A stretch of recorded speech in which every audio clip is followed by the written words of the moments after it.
You, John Fitzgerald Kennedy, do solemnly swear I, John Fitzgerald Kennedy, do solemnly swear that you will faithfully execute the office of President of the United States that I will faithfully execute the office of President of the United States and will, to the best of your ability, and will, to the best of my ability, preserve, protect, and defend the Constitution of the United States. preserve, protect, and defend the Constitution of the United States. So help you God.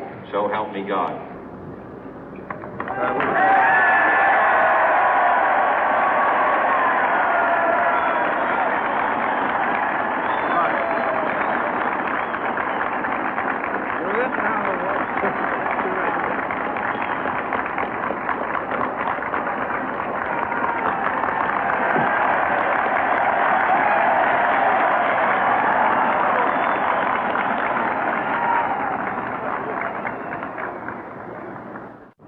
Vice President Johnson, Mr. Speaker, Mr. Chief Justice, President Eisenhower, Vice President Nixon, President Truman, Reverend clergy, fellow citizens. We observe today not a victory of party, but a celebration of freedom, symbolizing an end as well as a beginning, signifying renewal as well as change. For I have sworn before you and Almighty God the same solemn oath our forebears prescribed nearly a century and 3/4 ago.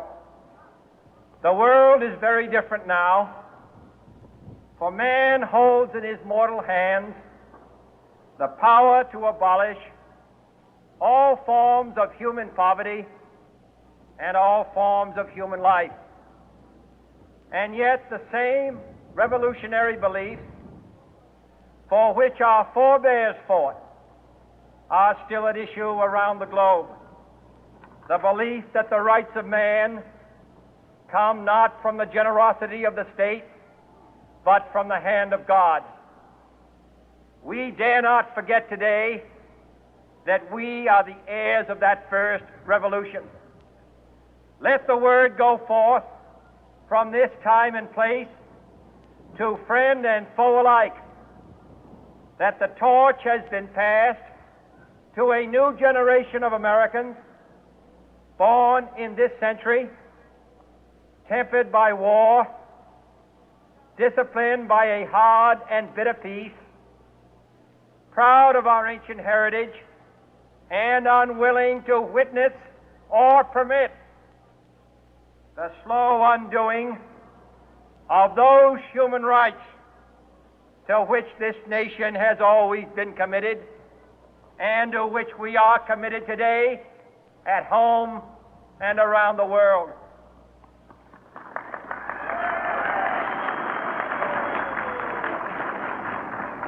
Let every nation know, whether it wishes us well or ill, that we shall pay any price, bear any burden, meet any hardship, support any friend, oppose any foe to assure the survival and the success of liberty.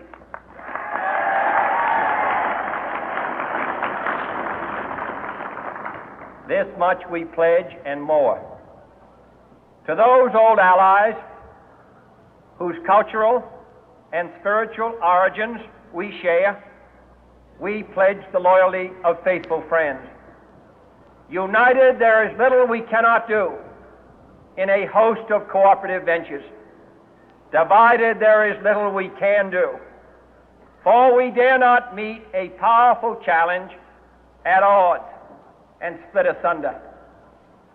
To those new states whom we welcome to the ranks of the free, we pledge our word that one form of colonial control shall not have passed away, merely to be replaced by a far more iron tyranny. We shall not always expect to find them supporting our view, but we shall always hope to find them strongly supporting their own freedom, and to remember that in the past, those who foolishly sought power by riding the back of the tiger ended up inside.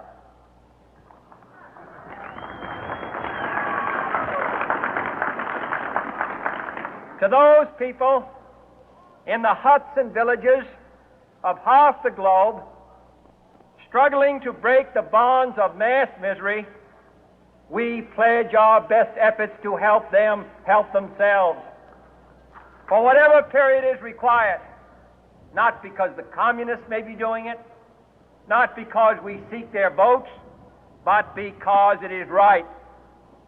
If a free society cannot help the many who are poor, it cannot save the few who are rich.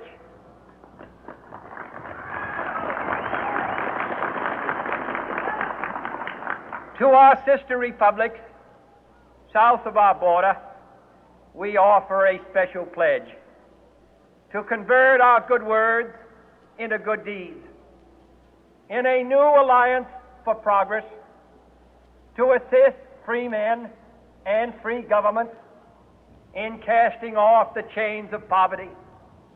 But this peaceful revolution of hope cannot become the prey of hostile powers.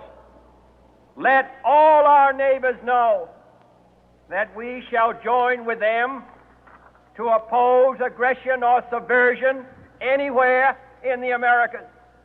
And let every other power know that this hemisphere intends to remain the master of its own house.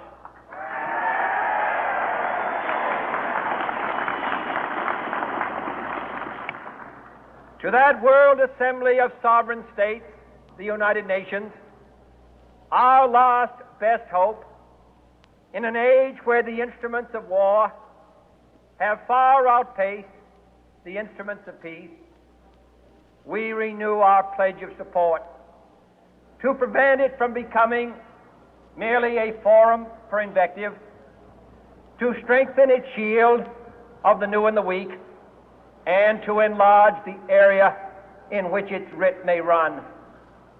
Finally, to those nations who would make themselves our adversary, we offer not a pledge, but a request that both sides begin anew the quest for peace. Before the dark powers of destruction, unleashed by science, engulf all humanity in planned or accidental self-destruction, we dare not tempt them with weakness, for only when our arms are sufficient beyond doubt can we be certain beyond doubt that they will never be employed. But neither can two great and powerful groups of nations take comfort from our present course, both sides overburdened by the cost of modern weapons, both rightly alarmed by the steady spread of the deadly atom, yet both racing to alter that uncertain balance of terror that stays the hand of mankind's final war. So let us begin anew, remembering on both sides that civility is not a sign of weakness, and sincerity is always subject to proof. Let us never negotiate out of fear, but let us never fear to negotiate.